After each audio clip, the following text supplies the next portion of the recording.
So, dear colleagues, today we're going to have a Q&A session, as usual, and we have it once a month. I think for now it's going to be on Sunday. So on Sunday, we have Q&A session, and that session consists of two parts. Part one is dedicated to questions that you had asked before the meeting, and then I give my answers and comments. Whereas the second part is an open mic session. You can turn your camera and microphone on, you can ask your question and receive a reply. So this is the format that we're going to work actively in. So let's set us up for active session, which will take us 2 hours. Most probably we will make a short break in between to give our interpreters some rest, like 5-10 minutes, and then you can use that time to do your things. So what I can tell you right from the gate, we have like around 200 questions, quite a lot of them, and they are split in different categories. We have a total of 10 categories. So we decided to split them according to the topic. So I don't think we will have time today to cover all of the questions, because many of those questions are really important and they deserve full attention. So on Thursday, if I'm not mistaken, it's going to be still the month of July. Yes, it's going to be the 30th of July. So this Thursday, we will continue today's session because we have quite a lot of questions. And again, those questions deserve full attention and require time for me to give a full answer. So I don't even know where to start, but I guess I will start with the most important, in my opinion, question that is of interest to our investors. And that question, or rather topic, is related to the recent fundamental changes and processes happening in the GTI group of companies.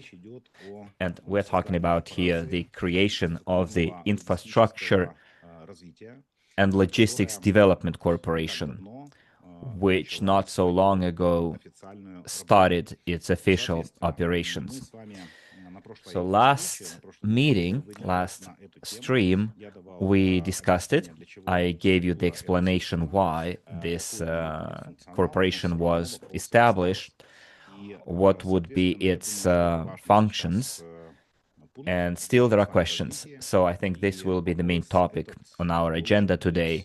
And I think this topic, this question, deserves a really full answer, so no one has any doubts, uncleared questions, or misinterpretations.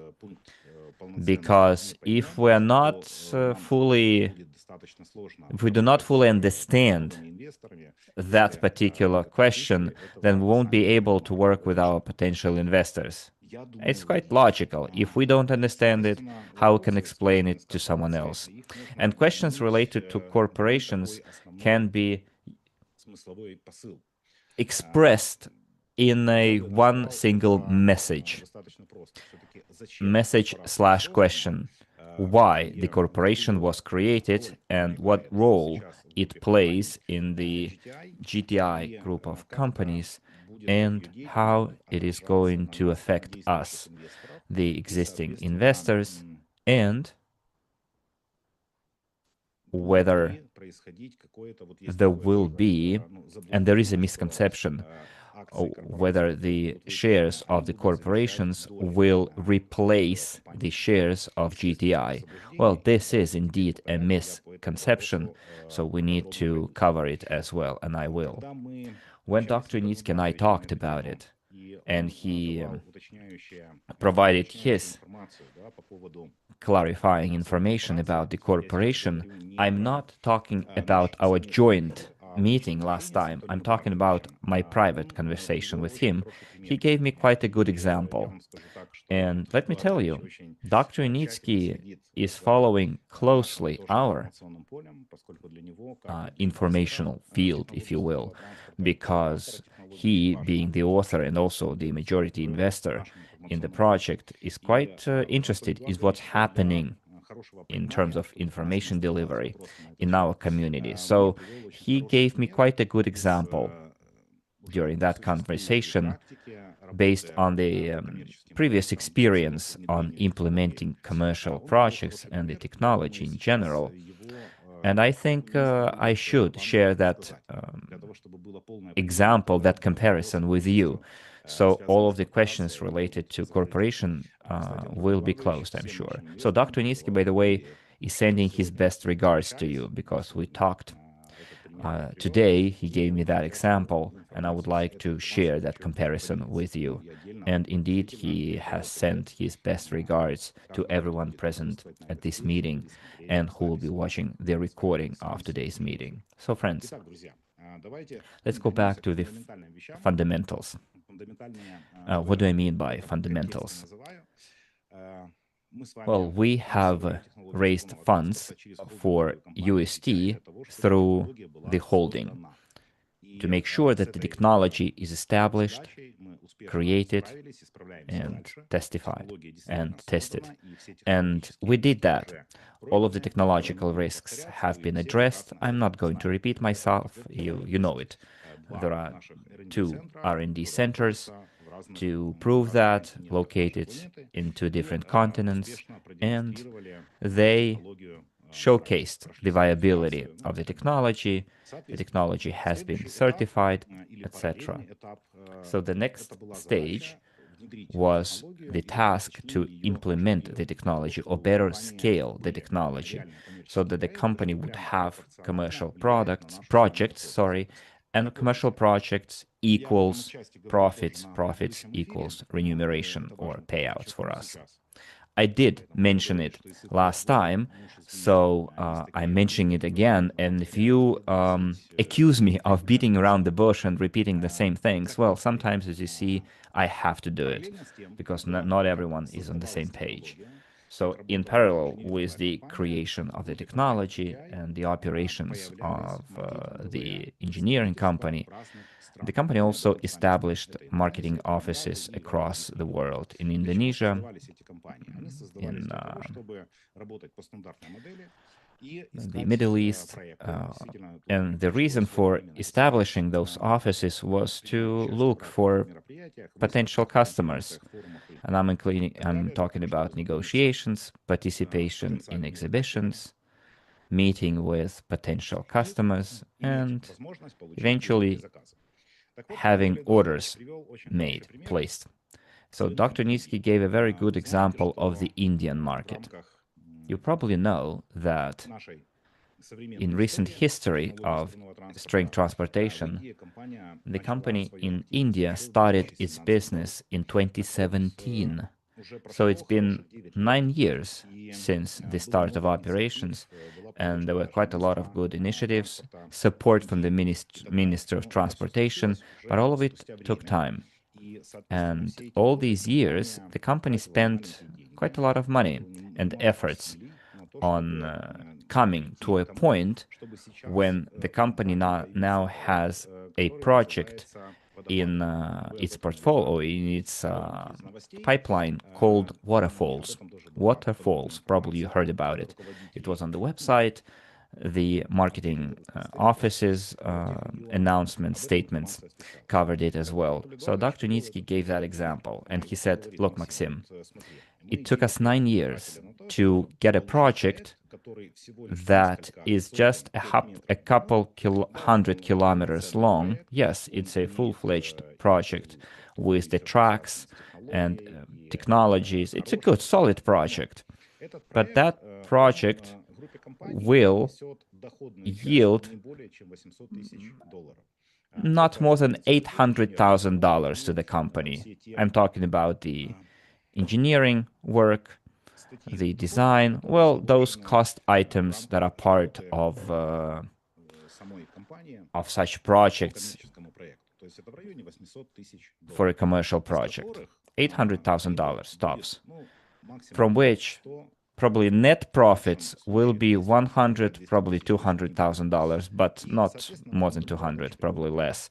So Dr. Yunitsky tells me, look, Maxim, it took us 9 years to get this small project and to get this small profits from it, right? So basically, this is the algorithm or logic characteristic of any business. That's how businesses work, right? Through their marketing offices. Of course, back then we didn't have all the technologies tested and certified, but still, 9 years. Now, if we take a look at that logic of using marketing offices, in India, the only source of revenue for the company is engineering. And there is a certain threshold. Well, the company can also receive royalties, but they will not be doing construction works. They will not deal with contractors like it's happening in Belarus, in Sosny Health Resort and other areas. So the logic here is the local commercial projects are implemented through local contractors, and the company does not earn from construction works or construction for tracks, infrastructure, and associated facilities. So there is a certain ceiling on the potential income here. And Dr. Yunitsky then gave me the roundabout of how the corporation is going to work. And the Infrastructural Development Corporation was created in order to implement large-scale logistical and transportation corridors. So what matters most here, in my opinion? What matters most here is that the corridors in question, and I'm talking about implementing as the first big project Minsk-Moscow corridor, it includes not only the transportation line, but also full infrastructure that would include all the inventions and developments of Dr. Yunitsky, such as cluster cities, biohumus, and growing of products using that eco-friendly fertilizer. Corridors will allow implementing everything that is in the pool of technologies of Dr. Yunitsky, not only transportation. And if the corporation uses that model, there will be part of every single process, like construction, like design, because design will be ordered from Yunitsky Strain Technologies Incorporated. So the corporation will be directly involved in all of the processes. And also, it's important to add one more detail here, which is quite hefty, is that the logic of the implementation of such corridors also includes the fact that Dr. Yunitsky is going to use the technologies in which we did not invest, like biohumus, linear cities, etc. But the corporation will be involved in it. So the corporation will be earning from it. And the things that I'm saying right now, I'm saying them to make sure you understand that the corporation was founded by UST Incorporated, among other entities. And UST owns, I think, 40% of the corporation. Okay, 40% of the corporation is owned by UST. And of course, all those plans will be implemented using external investors. And who will be the main beneficiary? The founders, right? And 40% is owned by UST Inc. And who is the ultimate beneficiary of UST Inc? Is GTI. And we are 100% co-owners of GTI. In other words, all the earnings that the corporation will make will also be shared with us as beneficiaries. Moreover, the creation of a corridor also implies the creation of a high-speed transportation system. And we all remember that the high-speed transportation system throughout all these years received not more than 1% of the total amount of investments raised. And GTI holds 5% in the high-speed transportation, a total of 5%. But even 5% is quite a huge potential amount once capitalization happens. So if we're talking about the Transportation Logistical Development Corporation, which will include also the implementation of the high-speed transportation system. So this also will make up the earnings of the corporation. In other words, even though we did not directly invest in high-speed transportation, we will still be benefiting from it through the corporation, because the design will be made by the engineering company. And the engineering company is owned by the holding, and we own the holding. So what if we were to put it in numbers? So let's go back into the pragmatical dimension, if you will. So let's talk numbers. The cost of this project, of that corridor, is around $5 billion. Provided that project and the entire concept is implemented in realistical time, in a couple of years, well, tentatively, then those $5 billion, if you add the capitalization here, might turn in a completely different amount. But those $5 billion will pay off in 5 years. The payback period of such a corridor is quite quick for such a large-scale project. It's phenomenally quick payback period. So why it will be quick? Because here we have huge passenger capacity, passenger traffic, plus we have other sectors involved, like agriculture, real estate development, transportation, logistics, etc. So this is where the total capitalization will go far beyond just $5 billion. So those $5 billion will definitely pay off in like 5 years. So let's take a look at the logic that the corporation is following. And the logic here goes for 100 years at least. So let's take a calculator and do some math.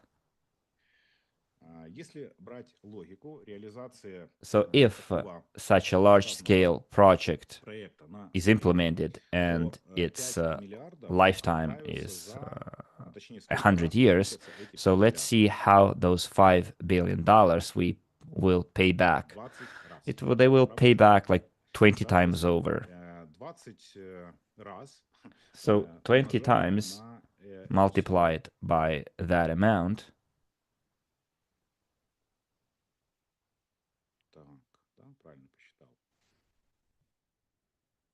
Let me see if my math is correct.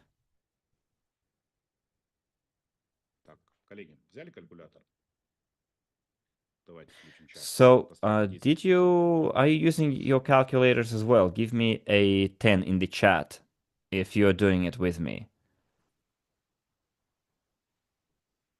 Dmitry, could you enable the chat, please? So let's calculate together. So someone, Vyacheslav, gave the result, by the way, 100. Oleg is asking why we should make calculations for 100 years ahead. Well, colleagues, the entire concept of creating string transportation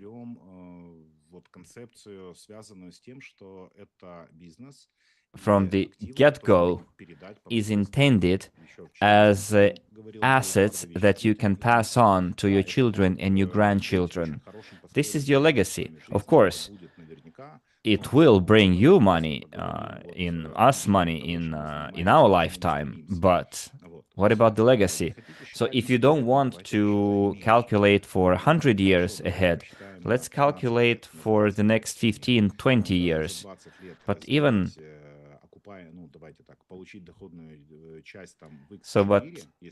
if we go like 20 years ahead, it's already a huge amount of money, $5 billion. And out of $5 billion, if you take 40% as the share of UST Incorporated, then this is quite a lot of money to be paid out as dividends, not even like payouts, but proper dividends. So I think we come up with some very solid numbers. So following that logic, let's compare. Well, scratch that. Let's see how more effective corporation is compared to the old mechanisms that the company was using for promoting its technology. Because that logic can be applied to the Vietnamese market. For example, Hanoi Ho Chi Minh City. There, the potential project might be even bigger in terms of capitalization than the Minsk-Moscow corridor. Vyacheslav says that we're gonna kick the bucket before we even see those results. Well, he means pass away, right? But I'm talking about the ambitious long-term plans, not mid-term plans, to put it better. But at the same time, ambitious plans. But at the same time, nobody is abandoning the current projects in the pipeline that the company will keep on implementing. We're talking about additional projects that will bring added value. So the current model, the conventional model, where the company is working through its marketing offices and the company is providing only the engineering work, and the company is not participating in other works, right? And is not participating in the receipt of revenues after the project is commissioned, like construction of restaurants and cafes around it, utilities around it, communication lines, which can all be part of the total revenues if you own that infrastructure, right? Because if the company delivers a project, that project now belongs completely to the customer and not to UST anymore. And once the corridors are created by the corporation and once the commercial projects are implemented by the corporation, then here the approach is different, because the corporation in this case is both the customer and the contractor. So, and all added value will also be owned by the corporation, like logistical solutions, communication solutions, catering, whatever. All of it will form the revenues for the corporation. So we'll see that Dr. Yunitsky, thanks to the crisis that happened early this year, found the best solution to capitalize the technology that he has dedicated his entire life to. And now it's more than realistic to implement it today. Because with such process, when the corporation goes through all the legal procedures and issues its shares, it will allow all external investors to buy those shares. And we are already co-owners of that corporation. We don't even have to buy it. We just have to hope that this process progresses as fast as possible, which gives us a chance in 2027, 2028 to start receiving completely different kind of payouts, or the potential to receive completely different amount of payouts. Or more down the line, it can be proper dividends. So as far as kicking the bucket is concerned, don't worry. We will see it in our lifetime, I'm sure, like short to mid-term. We can already see the first results of the capitalization of our activities and start receiving our first payouts. But this is a completely separate topic, because you did ask some questions about it as well. So colleagues, this is very important to understand, that the corporation gives us the opportunity to receive the best benefits. Even in projects that we did not previously participate, we have now the potential to share in some of the profits, even though we are not direct co-owners of that company, right, corporation. So I see it as a plus. So let's go back to numbers and compare.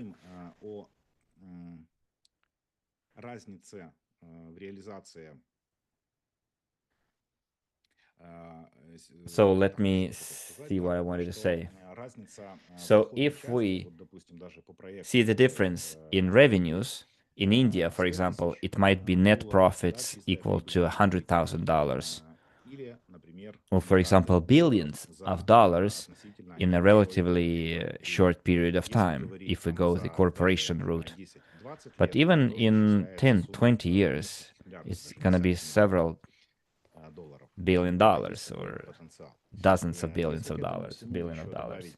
So add here parallel processes on other markets, because the corporation in Belarus, I wouldn't call it a pilot project. I would call it the first mechanism that will allow to test this logic in Belarus first, because that corporation was created, established in Belarus, and then we can scale that logic, for example, during next year or in a relatively short period of time. Similar corporations or companies will be created elsewhere that will be part of the parent corporation, which is quite logical, because it's better to create subsidiaries, right? And then the creation of those subsidiaries will capitalize, increase the value of the parent company without diluting its value. So the numbers that we've just calculated might be several times bigger, because the Hanoi Ho Chi Minh City project, in its capitalization and payback, is quite a serious large-scale project. So Tatiana wrote that to make predictions for 100 years in today's world is senseless. Well, there are pointless. Well, there are some fundamental things that can be predicted and should be predicted. For example, 30, 50 years ago, smart people, understanding that back then they saw fast development of IT.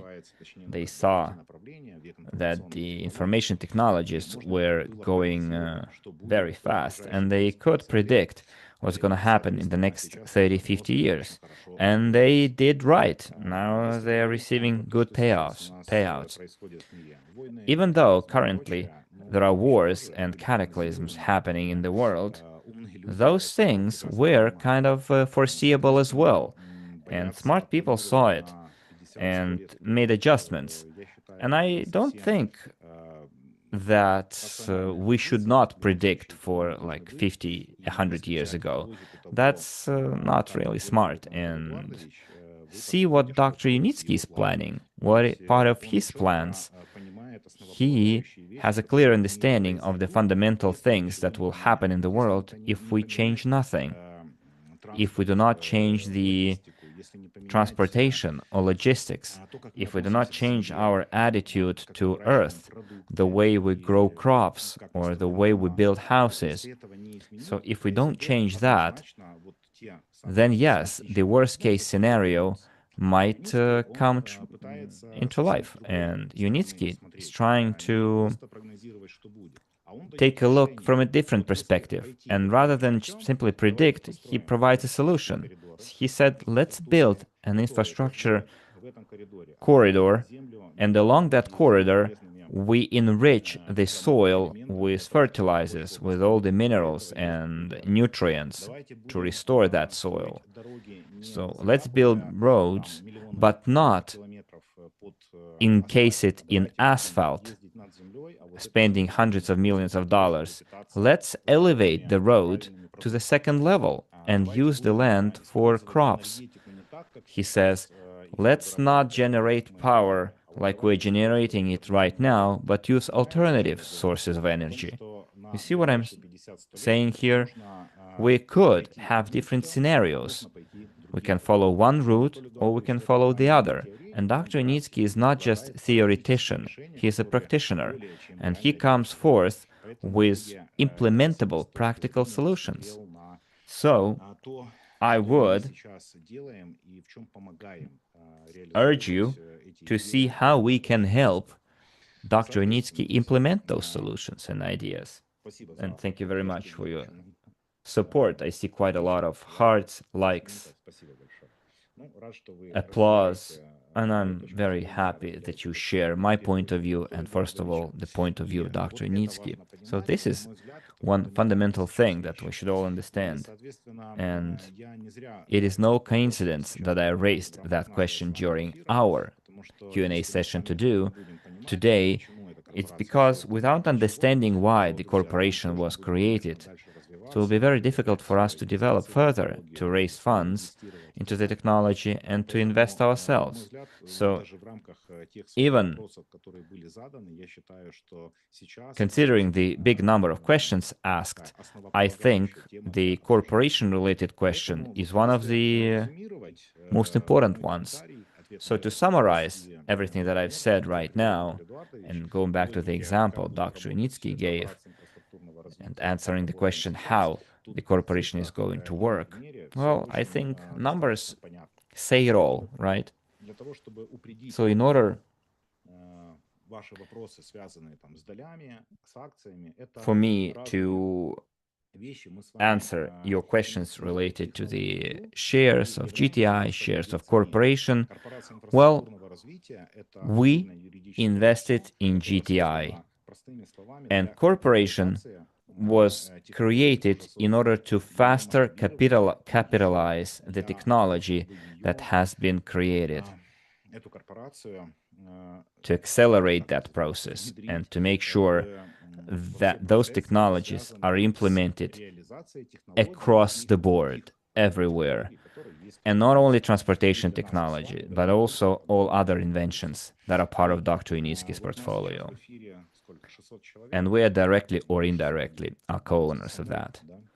So we have 600 people right now.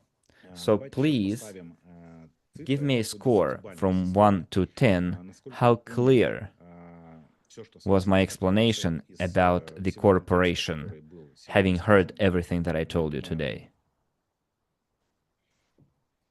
On a scale from 1 to 10, and I will see whether now everything is clear or not for you. Well, I see 10s across the board. Well, and a couple of 9s. So I see the example of Dr. Yunitsky helped us solidify that knowledge, right? And also, we heard what Dr. Yunitsky said during our joint meeting, plus I provided my explanation. And Vyacheslav said that it is 10 times more effective rather than follow the old conventional way of implementing projects that we're not abandoning. It goes in parallel. But the corporation route brings a completely different value to us because corporation is based on all the competencies and expertise accumulated during the last 10 plus years, and huge resources and experience, knowing what to do and what shouldn't be done.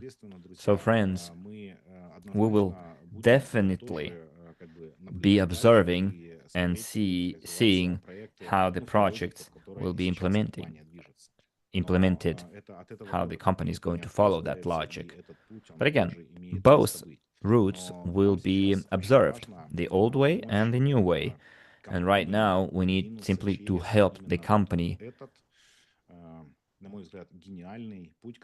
implement or go through that genius route that Dr. Yunitsky discovered for himself and for everyone who would like to support him. It is for this reason that it is important now to launch that corporation and do it as far as possible in terms of going through not just all red tape, but also legal procedures, such as establishing the authorized capital, issuing the stock shares. So in this logic, it is important for us to understand why the role of crowd investing in that process, why we play a big role in it, because without our participation, the corporation wouldn't have been implemented because there would have not been financial support.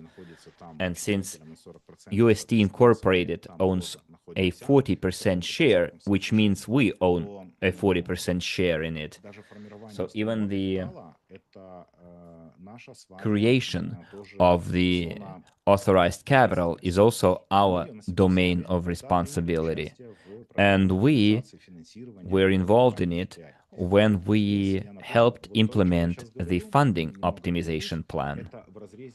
So what I'm saying this right now is not a huge deviation of the questions. A lot of questions were about corporation. So what I'm saying right now answers quite a lot of questions that were about or around the corporation. So I'm saying that it's not our obligation, it's our responsibility.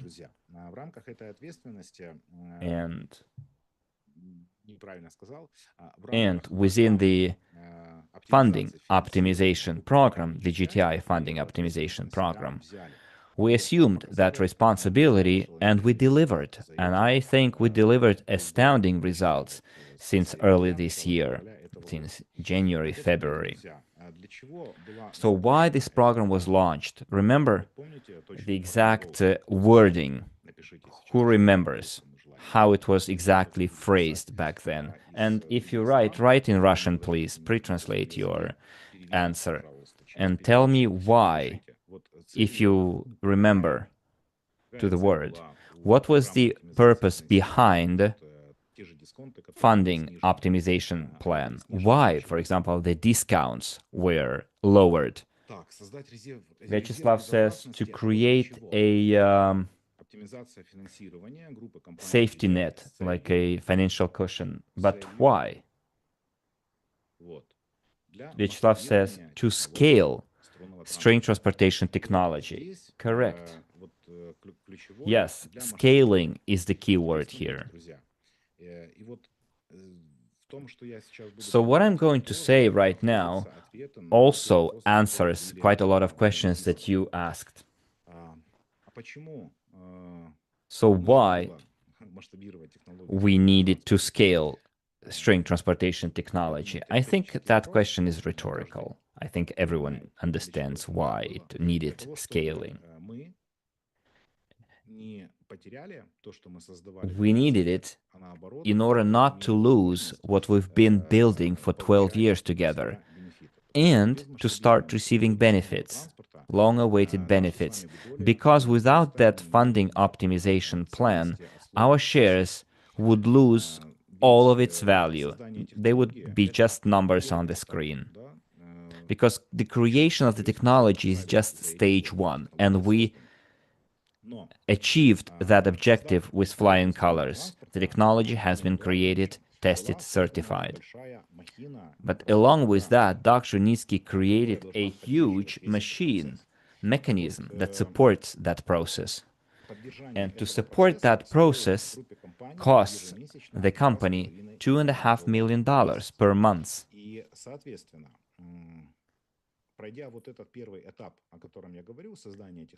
So, creating the technology, implementing stage one, would be senseless if we don't scale that technology. All of it would just lose value. So imagine you built a house and a condo, a big residential house, and nobody purchases apartments from you, from that house. You went through all the procedures, you did the geological survey, the construction works, everything, the utilities, but nobody wants to buy apartments in that house. And for the apartments to be bought, you need a sales department. And through that sales department, you sell the apartments. You tell the market why your house is so cool, why your condo is so cool, why your square meters are valuable, why your condominium is comfortable and is cool, right? That's why you need a sales department. And if you have a sales department, you need to spend money on it. You need to spend money on advertising. And that's the only condition if you want, or that's one of the conditions if you want your apartments to start selling and things to start moving from a standstill point.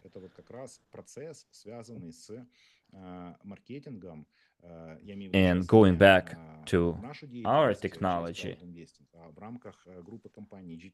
we need those marketing offices to sell the technology in the international market. And in order to implement the technology, in order to scale the technology, in order to implement high-speed transportation, we need corporations to do it on a large scale.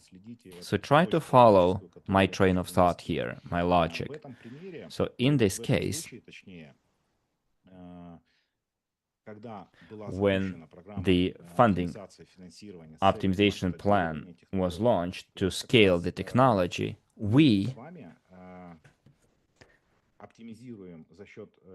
optimize the funding. That's what we're doing. And how we're doing it? Crowd investing covers fully the operational costs of GTI. So crowd investing covers those $2.5 million of costs. All the extra goes to cover the scaling. Also add here the money required to create a corporation, to establish the authorized capital. And we're talking about here around $3 million, but also other assets will be added to the authorized capital. But as for cash, yes, that's the amount Dr. Yunitsky mentioned, 3 mil. So crowd investing right now is playing the most crucial role, because this is the money that will be also aimed at that goal as well. So once the corporation issues shares and start raising funds from the external market, it will allow the corporation to start its business, its operations, and initiate that project that Dr. Yunitsky mentioned. I'm talking about the Minsk-Moscow corridor and also built a test track for high-speed transportation, and that will be implemented by the external market. So the $3 million that the company needs to start fully operating, that money will yield returns several times higher than the original investment, and do so in a very short period of time. And the returns will be in the form, or the returns will be ensured or coming from the engineering works and the construction works and other works. And we are talking, and all of it will be done by the Yunitsky string Technologies Incorporated. We're talking about millions and millions of dollars. And UST Inc.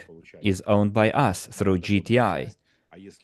So UST will be receiving revenues, while the operational costs will be covered by crowd investing, meaning all of the revenues will form net profits. And net profit means for us payouts. And investors were asking how often it's going to happen, the payouts. Well, it all depends on how we agree on it. We can receive it even like once a quarter or once a year, depending on how the works are carried out and whether those revenues will be coming or not. But what matters here is the main principle that we're following.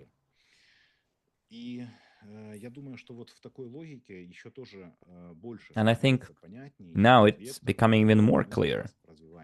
I'm talking about the course that we're following. And here, I would like also to remind you, dear colleagues, that ahead of us we have EcoFest. It's not very far off. It's literally 1.5 months before the first events are held. I'm talking about the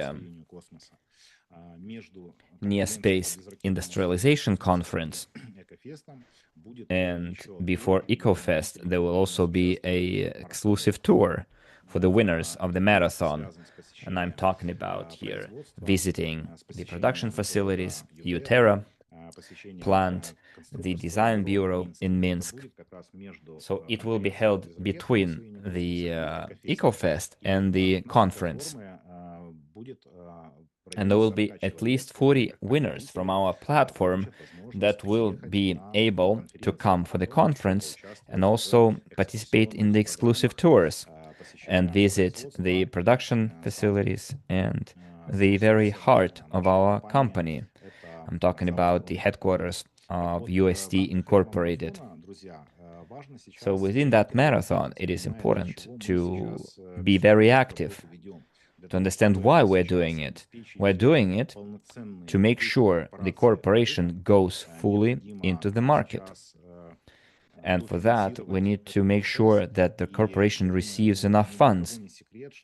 And it is not a secret that our activity is of paramount importance for the revenues, for the money coming to GTI, and whether that money is enough to cover all the costs and all the needs. This is the main factor in the speed of the implementation of our plans. So I think it's quite easy to follow that whole logic if you break it into pieces and then analyze every part of it.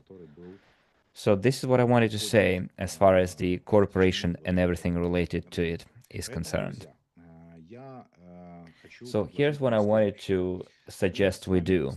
We are going to have a meeting on Thursday, and I will continue answering your questions that you asked in the forum, but right now I would like to start also part 2, which is the open mic session, and I will be answering your questions live.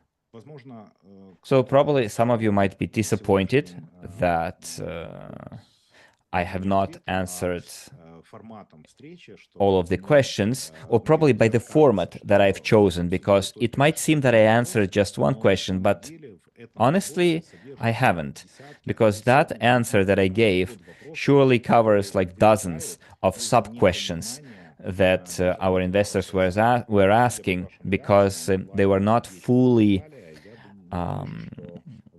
on the same page or did not fully understand the whole concept of the corporation. But based on your feedback, I realized that you are of the same opinion. And it also is related to the payouts. It's related to the IPO, and it's all part of the big picture, right? Because some of the questions have been marinating for like years now, and I answered them all, the IPO and the payouts, everything. But once you understand fully the strategy, the logic, and the facts of what's been done, what's being done, and what will be done, then some of the questions will be answered automatically. Give me a 10 if you agree with me and 2 if you don't. 10 agree, 2 don't.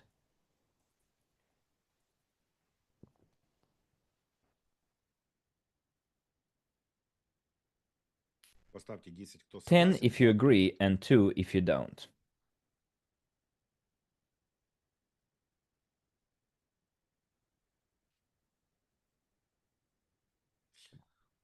Okay, I haven't seen a single 2 yet out of 100 different answers. Someone says, Maxim, I want you to live long for all of us to see what you said come into life. Yes, but why me? We should wish long life to Dr. Yunitsky because he is the person behind it all. So we need Dr. Yunitsky to stay in good health. Well, he kind of manages to do that, thankfully. But Vyacheslav, what you wished to me, you should be wishing to our captain of our ship. And I, as any of you, is just a small cog, but an important cog in that huge mechanism. And of course, we play our own crucial role. Well, I haven't counted all of your answers, but probably more than 100 for sure. 2 people gave a 2 and 1 person gave 1, which means what, 95, 97% of our participants are of the same opinion, which is like 100. I will have 628 people today. So understanding the fundamentals will simply do away with other questions because they automatically answer those questions. But working with our investors, I realized that there is this human factor, I guess, that not everyone wants to hear answers that they do not like. So they simply like shut themselves off, right? So you answer a question, you provide the argumentation, the justification, but then the other person simply doesn't want to hear it or doesn't like what they've heard. But what can you do? I mean, everyone has their own opinion, right? But I've been telling you since 2016 that there are no answers or questions that cannot be answered. And I've been saying this all along because I myself had quite a lot of questions when I started this business myself back in 2014. And I found all the answers, and it made my work way easier, the work of promoting the technology. The only difference is that you need to have the desire to find the answer and to hear the answer. Because some people simply either do not want to find the answer, or once they get it, they don't want to accept it. And then they meet you with criticism and hate, sometimes, well, in extreme cases. But there are always people like this. There are some opinions expressed by some of the investors saying why people who will invest in 2026 by September will also receive payouts. And they're saying it's not fair for late investors to also receive payouts. And I kind of asked them, what is fair? I understand the question is a little bit philosophical, but fairness is not about business. So let me give you an example. So let me repeat the question. There are some investors who are really upset, saying why people who invested or will invest in 2026 before September also receive payouts. And they say it's not fair compared to investors who came early. So if you are in the loop, you will probably understand my answer. And quite a lot of people are in the loop, at least 90%. So colleagues, please tell me, dear investors, partners, if we did not overcome the crisis situation in January, February this year, what would have happened to our investments and shares that we received in 2014, 2016, 2020? What would have happened to all of those shares and assets? You can tell me in the chat. Well, write your answer and I will give my answer to my own question.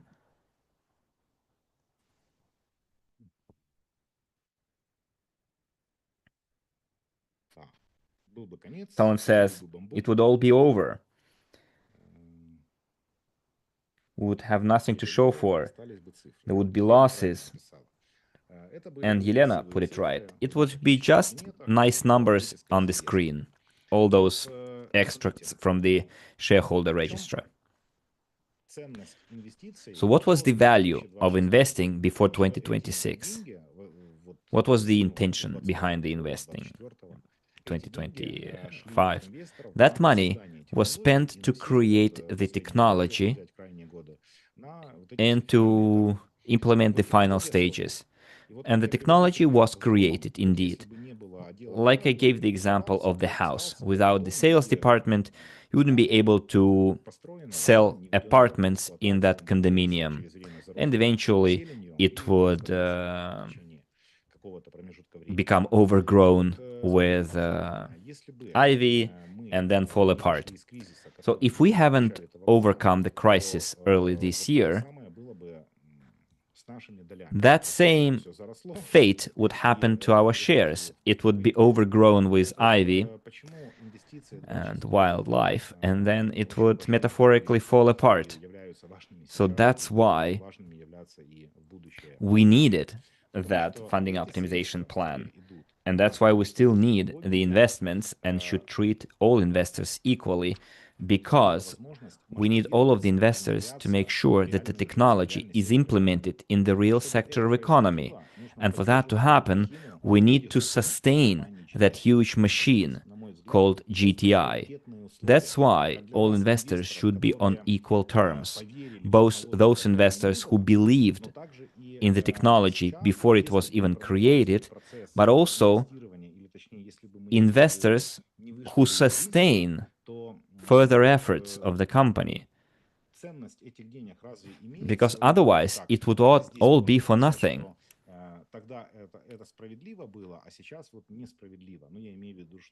So it's not about being fair, it's about what's needed.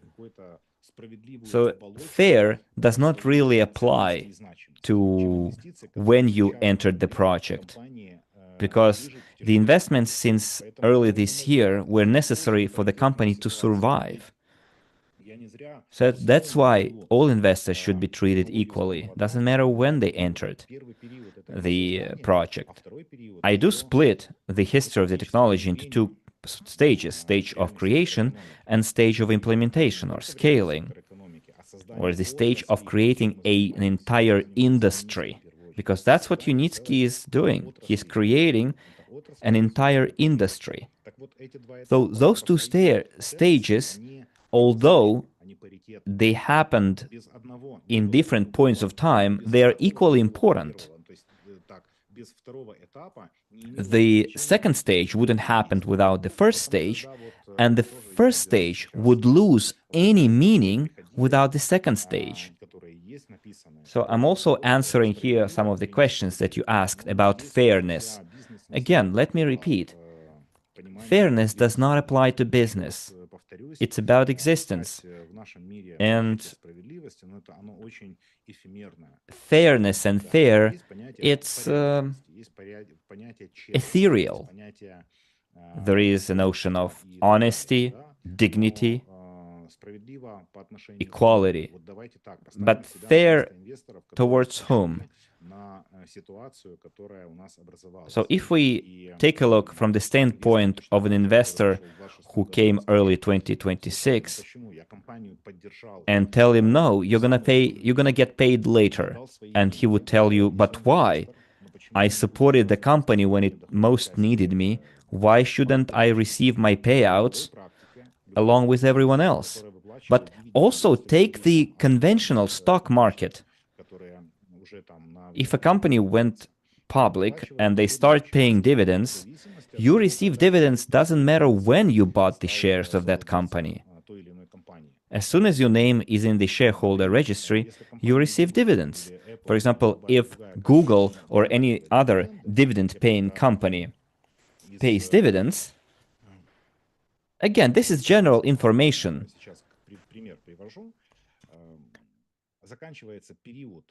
There is a certain period when the company closes the register, the shareholder register, and if an investor made it within that period, then that investor will be receiving dividends regardless of whether they invested in 2015 or in 2025. Currently, the total number of amount of payouts will be allocated across all the shares sold. For example, if several hundred billion shares were sold, then the net profit will be divided by that number of shares, and we will know how much money is due per share. And it doesn't matter when you received purchased that share. Again, this is also in reply to some of the questions in the feedback forum, because there were questions about how much will be paid and other related things. Everything related to the organizational part of it, we already mentioned. Payouts will start in October, then November and December, depending on when you entered the project. And then as for the amount of money specifically to be distributed, that information will be announced during EcoFest, so you don't have to wait too long, less than 2 months. And then we will all know how it's going to happen. Okay, friends, I think today's first part was quite productive. We had, as I said, like a couple of hundred questions. And by answering that question about the corporation, we've, I think, answered at least a couple of dozen questions out of those 200, because it was important to understand the logic. And you confirmed in the chat that you understood the logic. But there are questions also related to Micron Global, questions related to other nuances, questions related to the interaction with our platforms. We will all discuss it on Thursday at our standard time. Usually it's 5 p.m. European time, Central European time. And then I will continue answering the questions from the list, from the forum. And in 1 week, I think also on Sunday, if Dr. Yunitsky will find a slot for us in his schedule, we will discuss with him questions related to high-speed transportation, the US hub, at what stage the project is in the United States. I think it would be logical to ask those questions to Dr. Yunitsky live, and he will comment on his part on the situation in related to that particular project. So part of the questions was about the high-speed transportation project, and I think I see your support in the chat, so you are of the same opinion. So give me a 10 or a score from 1 to 10 if you want to hear some of the answers firsthand from Dr. Yunitsky. So let's see the chat. Well, I see 10s. Okay, thank you. So I will pass on that mood and request to Dr. Yunitsky. Okay, colleagues, now we're going to have a 5-7 minute break, and then we will reconvene and work for 30-40 minutes in the open mic format. So you can prepare your questions in advance. You raise your hand. One condition though, you turn on your camera, you turn on your microphone, and we talk. So now I'm announcing our break, and then we meet here after a short while. We have 627 people. Hopefully nobody will drop up, but some of you probably might already have received the answers to their questions, and they will not come back and go and enjoy the rest of their evening, Sunday evening. Okay, friends, I announce the break, and then we'll continue. Thank you very much. See you in a short while. Okay, friends, let's continue our live stream, the Q&A session. So I see Alexander Nesson. So we'll go from left to right. If you could see my screen, first on the left is Alexander, bk.ee. So turn your camera on and then your microphone on. Hello everyone. My name is Alexander. I live in Estonia. I've been investing in the technology regularly since 2016. And I think this is my discipline. And I recommend you do it on a regular basis as well, as part of your financial literacy lifestyle. So I have both a question and a proposal. I live in Estonia, and today is the time, in my opinion, to offer advertising support for the new corporation established right now.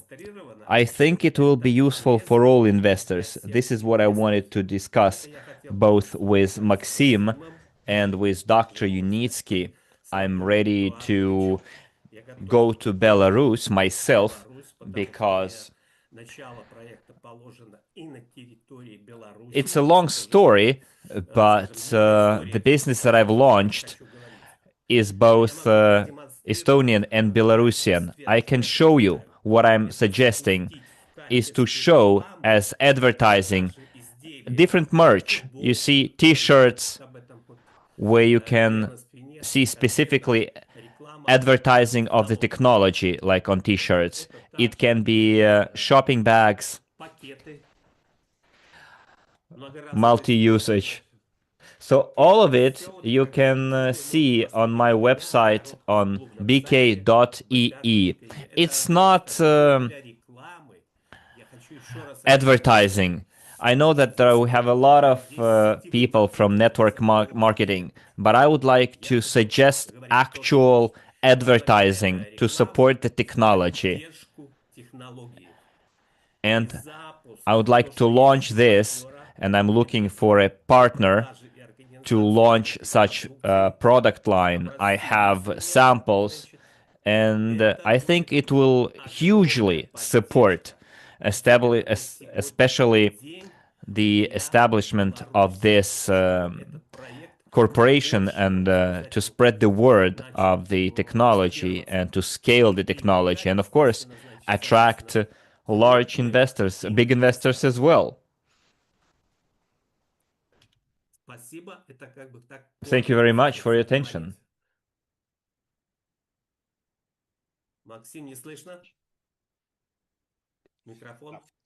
So thank you very much, Alexander, for your initiative, for your proactive stance.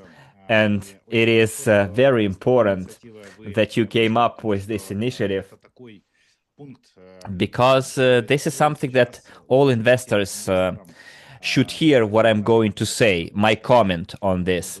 So in our business, in 12 years of crowd investing, we have both advantages and disadvantages, or pluses and minuses. So quite a lot of them. What I mean here is that in this particular case, this kind of initiative, this kind of advertising can only be done through our marketing platform, Micron Global. So what we shouldn't be doing right now in order not to get a huge backlash is to do this kind of direct advertising. As advertising, especially I'm talking about Infrastructural Development Corporation. We should not be advertising the corporation. It's a completely different legal entity. It works according to the local laws, and it applies to open joint stock companies, companies limited by shares.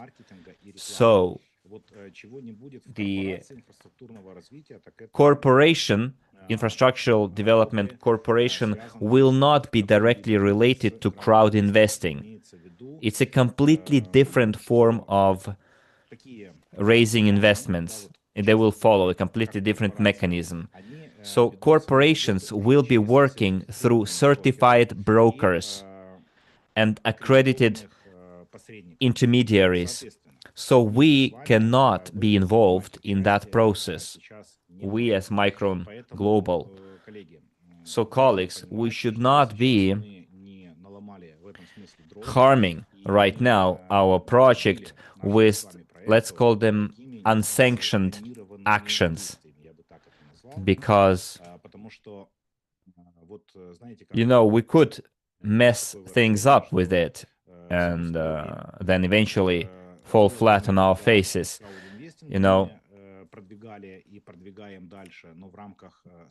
We have promoting UST through crowd investing, and it's okay, but now the corporation should be promoted using completely different set of tools. And we should take a step aside here. As far as the advertising is concerned, we're in no position right now to do that kind of advertising. So we are working directly and exclusively with GTI. The corporation is a completely different beast, completely different legal entity inside the group of companies, but that corporation will be promoted using other ways and tools. So dear colleagues, I'm now addressing myself to everyone who is watching us in real time and who will be watching the recording. So we should be avoiding that, more than avoiding. That should be kind of a taboo, literally a ban on what we shouldn't be doing. Of course, we as private individuals can invest directly into the corporation through available means and ways, but this is one side of the story. If you, as a private individual, would like to purchase shares in the corporation directly, but promotion and advertising will be done by specifically trained and authorized individuals and companies. So with all due respect, Alexander, I fully support your idea or your passion here, but this is not where we can apply it. But as far as the Micron Global is concerned and crowd investing, yes, we could look into it, then meet and talk about it. So I'm saying that it is working based on Micron Global. That's what I'm saying. So I did not know all the legal nuances. Yes, it's very good that you raised this question, because similar ideas could have come to thousands and dozens of thousands of our investors. So it's very good that you raised it right from the gates, right? So we can now agree that let's not do any mistakes, make any mistakes, and let not mess things up, right? And allow the corporation to follow its due course, legal course. Thank you very much. I will now give the floor to Aynash Bajikenova, if I read your name correctly. If I didn't, I'm sorry. So Aynash, you have the floor. Yeah, it's you did right, Maxim. Don't worry. Hello, everyone. My name is Aynash Bajikenova. I'm from Kazakhstan. I have a question. In 2013, GTI was founded by Dr. Yunitsky to protect the rights and interests of partners. So GTI has a shareholder register for all the investors who converted their shares. So if GTI has the general shareholder register, why can't we help partners who lost their data and have no certificates or papers or extracts from the register on their hands? I'm talking about partners from SWIG. Isn't it easier to provide information from the register and match them against investors who have such claims? My question is the company considering that option, and does the company have solutions to how they match the shareholder register against the people who would like to restore their ownership rights?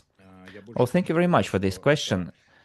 Indeed, it mostly applies to partners who invested through SWIG, an agency company that was in operation before 2019. You said it right, that the holding company's existence aims to make sure that your investors' rights are protected by entering your name into the shareholder registers. People who invested in GTI through all possible platforms, and for you to have the extract from that registry. But as for SWIG specifically, and that's how it was on SWC as well. But I will be talking about SWIG. So here's how the personal data were transferred. SWIG first accumulated the money on their own account, and they then transferred that money from their account to GTI, along with all the personal data about the investors who invested through that platform during a certain period of time. First, SWIG, if you remember, issued their own certificates where the head of SWIG had the obligation to transfer that data to GTI. Remember, all the SWIG clients first received certificates from SWIG signed by Andrei Khavratov, and then that data were transferred, passed on to GTI. It was called conversion.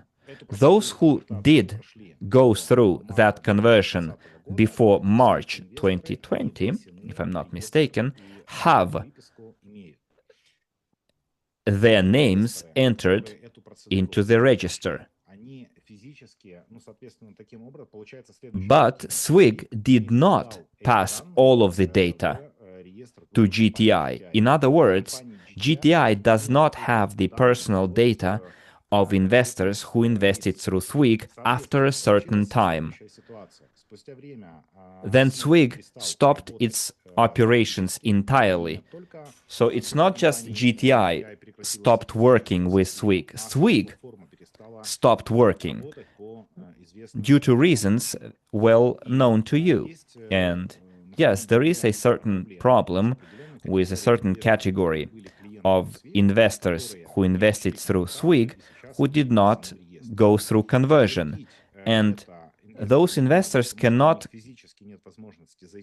support their claims because they do not have access to the Swig website. And GTI does not have their personal data because that data was never given to them. So there is like a impasse here, right? A standstill, if you will, because GTI would like to enter their names into the shareholder register, but they can't because Swig never transferred those personal data to GTI in the first place. I am fully aware of the situation, and it's been like this for years now. And when Andrei Khavratov early this year was available, we talked to him about it. We had several online meetings in February, March this year, and we were in communication. We were about to solve that situation. Andrei Khavratov was there, and he was about to restore access to Swig website and accounts, and we were ready to solve the situation. And then things happened that I'm sure you know what happened. I'm not going to say it today, but then you know what happened, and we cannot influence that situation anymore. So hopefully, in the near future, Andrei Khavratov will be in a position, will be able to finalize that process, and all the investors will have their name entered into the shareholder register. But those people who converted their shares, but they don't have their access anymore, can we help them? What do you mean don't have access? Don't have the access to email? Yes, access to their email. They have no certificates. They have no extracts from the register. Well, if those people know for sure that their names are in their register, they might have lost access to their email, but do they know what their email address was? Yes, there are some people who know their address, but they cannot get in their address. Some people don't even know what their email address is, because those investors are senior citizens, those were the first to support the technology. People who are retired, people who are senior. Well, the main, let's say, factor here is the email address. And through that email address, it's easy to determine whether that person is in the register or not. So if they know their email address, through support, they can change that email address. But if the person is not in the share register, then that problem can be solved only once Andrei Khavratov is back. But we would like to know who is in the register and then work with those people, write them a letter, then have a new register, a new account opened for them through new email. Why not try and do that? We're not talking about people who did not convert their shares. We're talking about people who converted but don't know their email address. I see no problem here. If they converted their shares, they can use their email to recover their access. If they don't have an email access to their email address, we can help them change their email address. I'm not making myself clear, Einash says. There are some people who don't even know whether they converted or not converted, whether they have access or not have access. We need like a list of investors from Kazakhstan, investors who converted their shares, and we would find those people and we will help them open a new account on Micron Global. Anish, you know what? Let me consult with our technical specialists and see how we can address this particular question, okay? Regarding people, like the list of people, as you say. Probably we can download a list of investors from a specific country. And then probably we can use the email or something else to understand whether a person is in that list or not. Okay, it might be a possible solution. Okay, but again,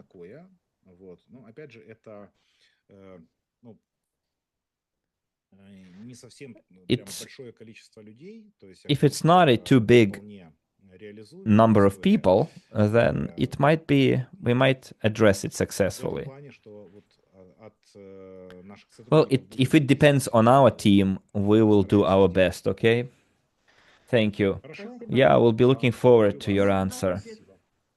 Then please write to me next week, Wednesday or later, okay? Yes, thank you very much. Thank you. Next, I see a hand of a partner from Vietnam. Vu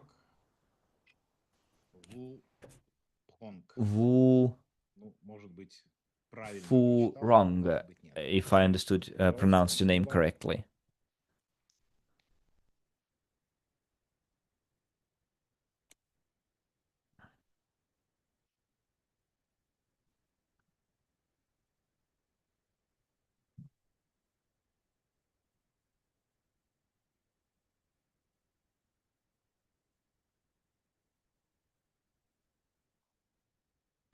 I don't see your camera turned on.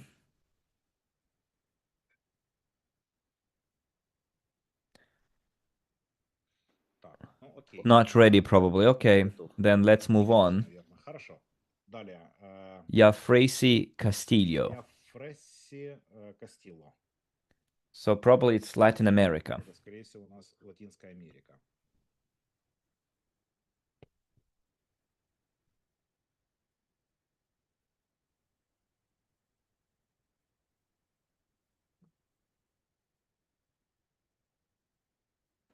So probably away from keyboard as well. Let's move on. So another partner from Vietnam, Dong.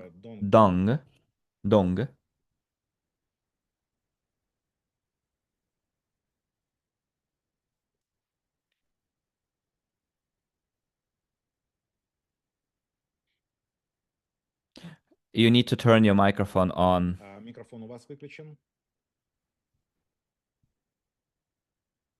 Microphone. Микрофон.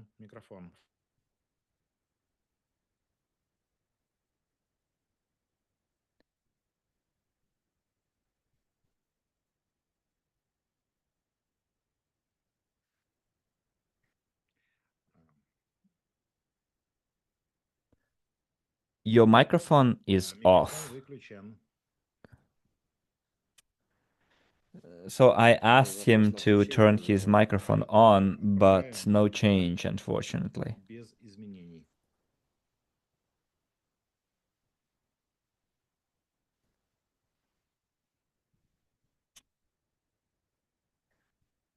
Okay, then. Probably, dear interpreters, you could write in the chat that their microphone is off, and meanwhile, let us give the floor to Saken Alimkulov. So please, Dmitry, enable the chat so our interpreters would tell them that their mics are off.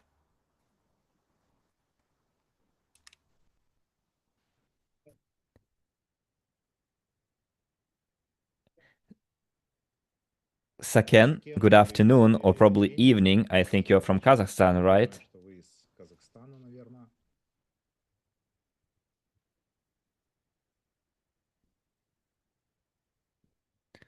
We can't hear you. For some reason, you turned your camera on, but I can't hear you. Are you saying something? Yeah, I see their mic is on too. Saken, are you talking?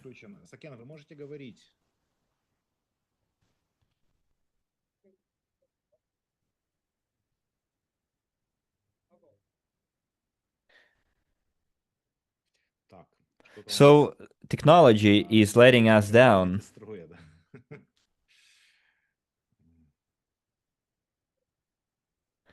Gulnara, you're saying that he's talking, but you can't hear.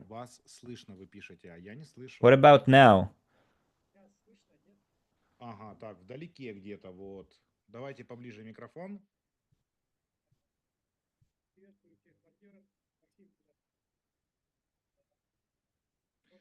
We can barely hear you. Так, Сакен, очень Are you using a computer or your phone? Компьютер или телефон? Наверное, компьютер, да? Through my notebook.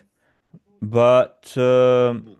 Но try постарайтесь speaking closer to the microphone, по-другому сказать. because I might Я еще слышу, но be able to переводчики hear могут you, слышать but и our interpreters могут surely перевести. won't be able to hear you. What about now? О, сейчас Well, лучше. a little bit better. Hello, everyone, Maxim. You too. Добрый вечер. So we are registering people right now, and sometimes they have problems. How to make sure that we streamline or optimize our registration?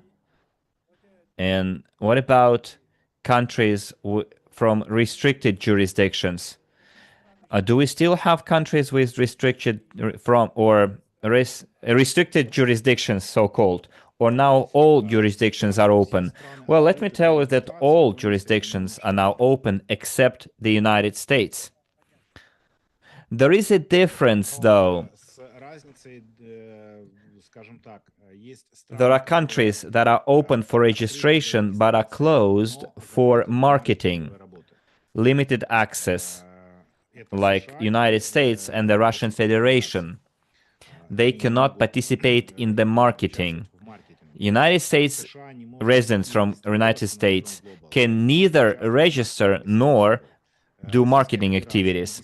Residents from Russia can register so that they can get access to payouts, receive payouts, but they cannot participate in the marketing activities. As for all other countries, they are open for business, including the Eurasian Union. Well, yeah, not only Russia. Russia and Belarus, they're closed for marketing too. Well, first it was closed for Kazakhstan. So Kazakhstan is open for both registration and marketing, you're saying? Right now, we are in the middle of the promotion. What kind of promotion you're talking about? Because there is a promotion right now about early repayment of your installment plans. It gives you plus 20% more shares. And also we have a promotion that aims at increased sales. It's called My Team promotion. So if you increase your personal sales, your discount increases. So you start with discount 500 and you can increase it to 700. If you boost your sales, you need to invite new investors into your first line. So what are those three promotions you're talking about?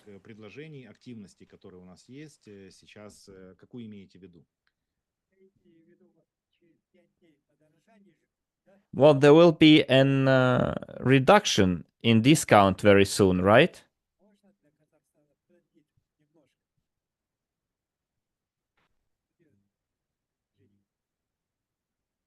Okay, let me go back to that question on Thursday, okay? Regarding the this kind of the question that you asked, because we could barely hear you. Okay, thank you, everyone. All the best. Next, we have what about our partner who wasn't able to turn their microphone on? Has something changed? Well, they're not raising their hands for now, so let's follow the list. Okay, next is also from, next partner is from Vietnam, Tura Nguyen. colleagues, I'll take 3 more questions and then probably we can call it because we see we wasted quite a lot of time.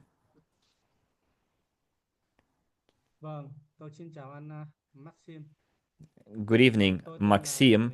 My name is Tura Nguyen from Vietnam. I'm a partner and investor. I have 2 questions. So the first question is about a problem that we're experiencing right now. There are quite a lot of email addresses that are blocked and no longer accessible to partners.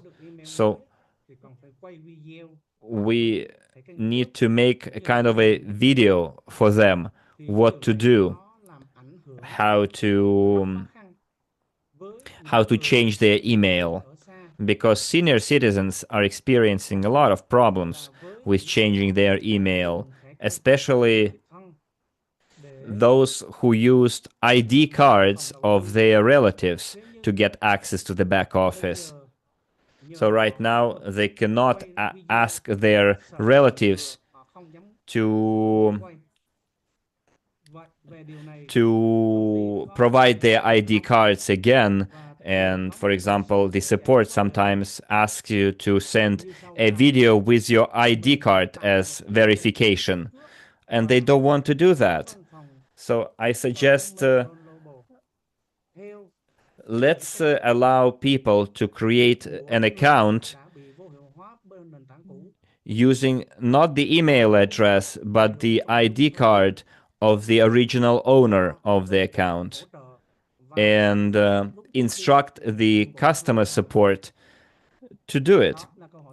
So this is question or proposal number 1. Proposal number 2 is about some of the packages that have not been paid in time, and the support is not replying what to do. So please tell us what to do. We're talking about the overdue packages. Okay, I wrote those questions down, and I will answer. I will start our our meeting on Thursday from those questions, because I need to consult with our colleagues from administration. I will talk to them and I will give you the answer to both of your questions. Okay? Thank you very much. Так, благодарю, спасибо. Больше вопросов нет или еще что-то? Okay, this is it from me. Thank you. Good, good. Окей, хорошо, спасибо. Так, давайте пройдемся дальше. If I may, this is Dmitry. You were saying, you were talking about the countries that cannot use marketing activities. It's United States, Russia, right, and Belarus. What about other previously restricted jurisdictions? They can register and do marketing. Well, we are extending our geography right now. You see that now we can work with Kazakhstan. Also, we will allow not allow open full functionality to Kyrgyzstan as well. So except Russia, Belarus, and the United States. And also we have in that list Great Britain, United Kingdom, and the sanctioned list countries. Currently, I'm talking about the post-Soviet area, right? So all countries except Belarus and Russia from Eastern Europe will be, and Central Asia, will be able to eventually work on our platform and enjoy full functionality of that platform. Let's move on to Teresa L. Milch or Milk.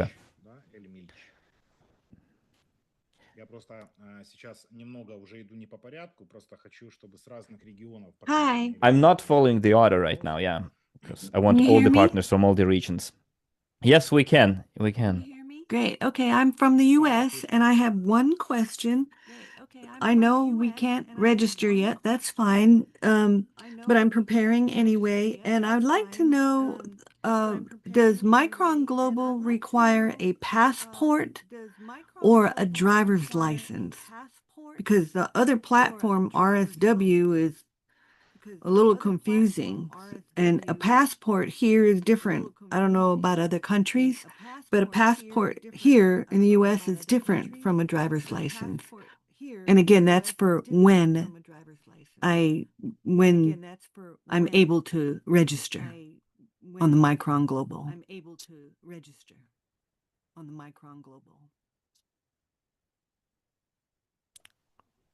Well, thank you very much, Teresa, for your question and for your active stance for, following the operation of the platform, supporting the platform. As for the United States, any document that directly or indirectly says that you are a U.S. Resident or U.S. taxpayer, then will ban you or will prohibit you from verifying on the platform.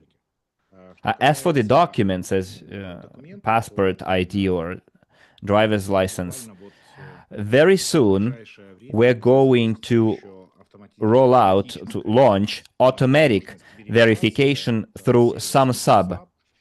And there, if I'm not mistaken, you will be able to use your driver's license and other ID documents.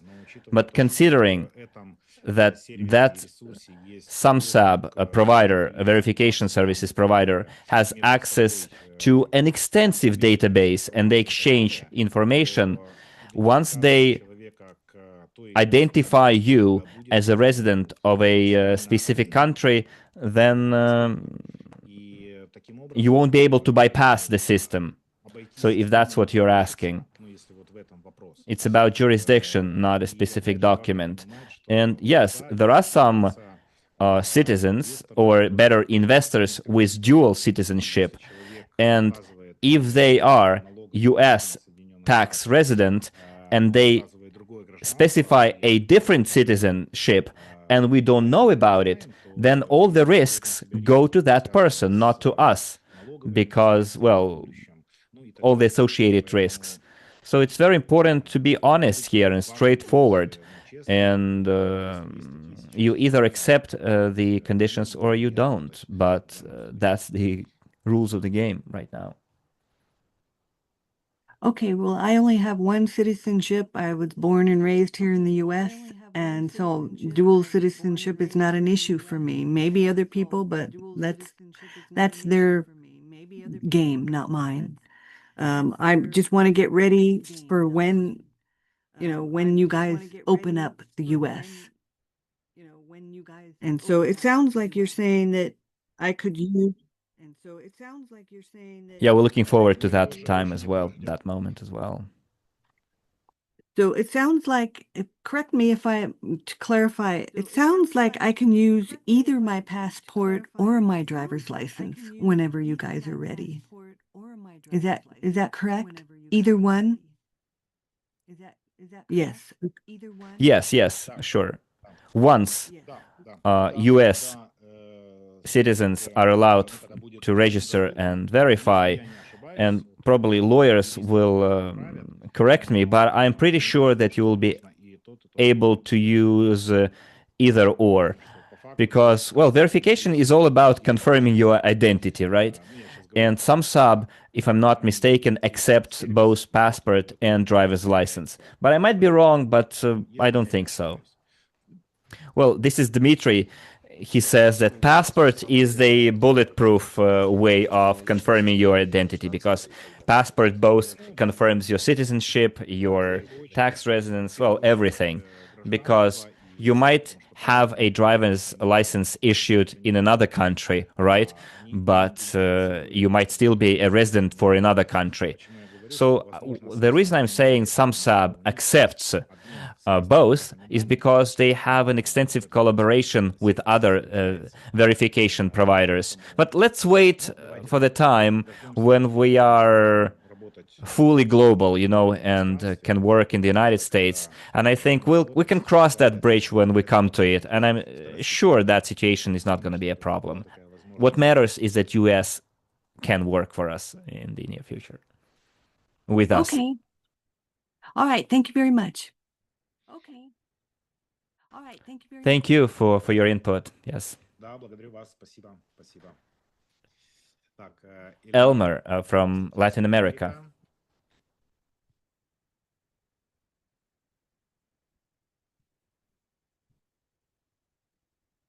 Hola Maxim, saludos acá Hello, desde Maxim Colombia para from todo el mundo. Colombia.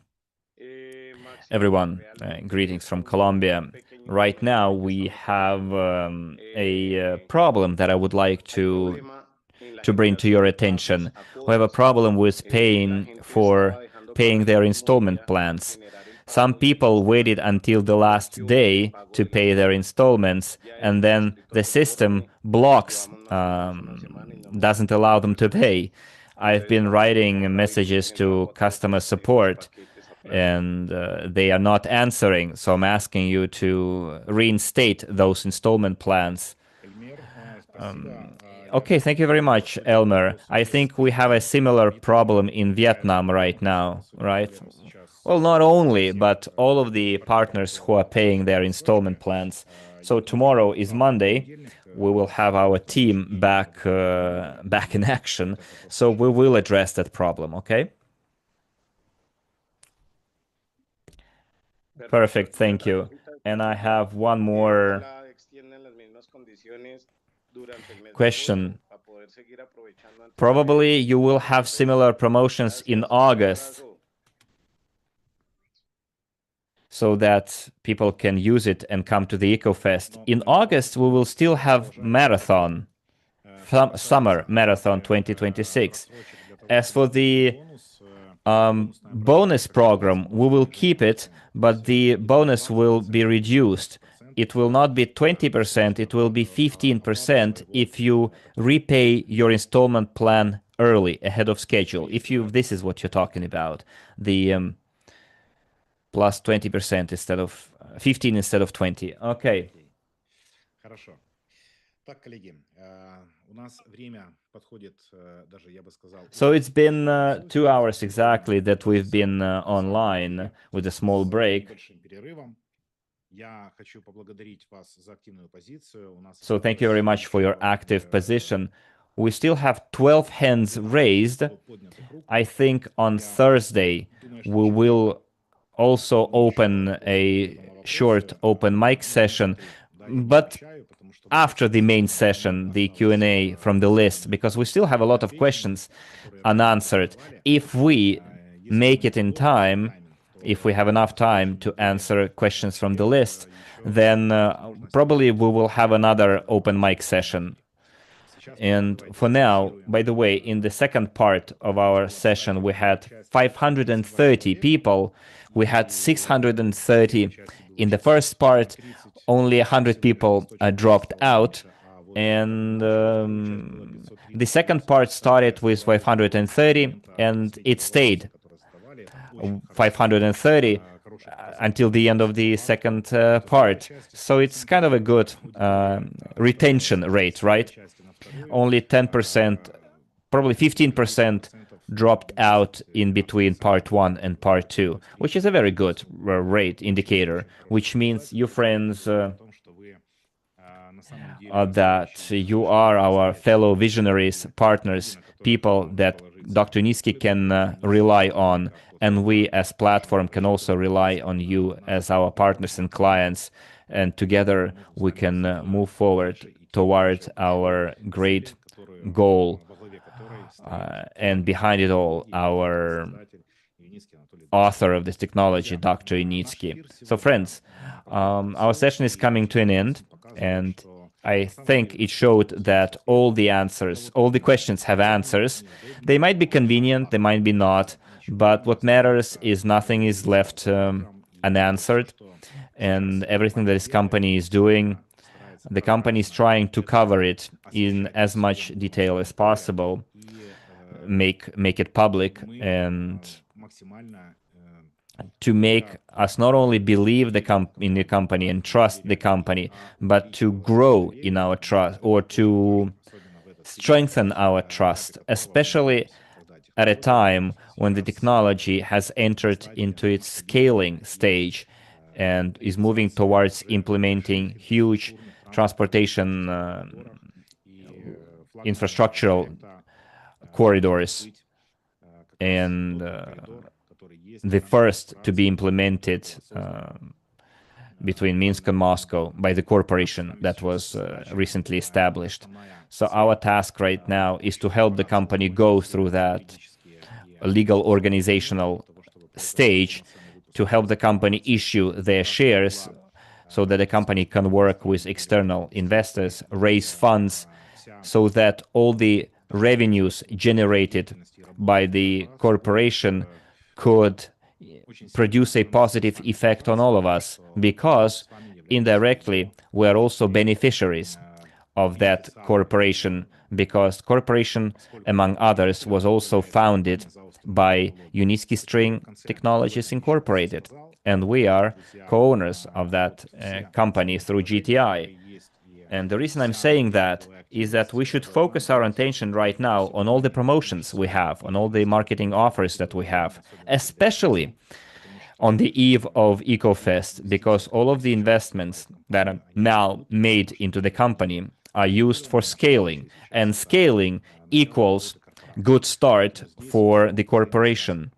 So I'm urging you to be active, to kick into high gear, use the promotion, make the best use of all the offers available on the platform to boost your sales, our sales turnover, and give a second wind to our company so that we can move forward in 7-mile strides. Okay, thank you very much, dear friends, for being active, and looking forward to seeing you on Thursday at an appointed time. We'll continue our Q&A session, and we'll also touch upon questions related to EcoFest, the promotion, technical points. Well, we'll follow the list of questions that you asked. I would like to wish you happy, pleasant rest of Sunday.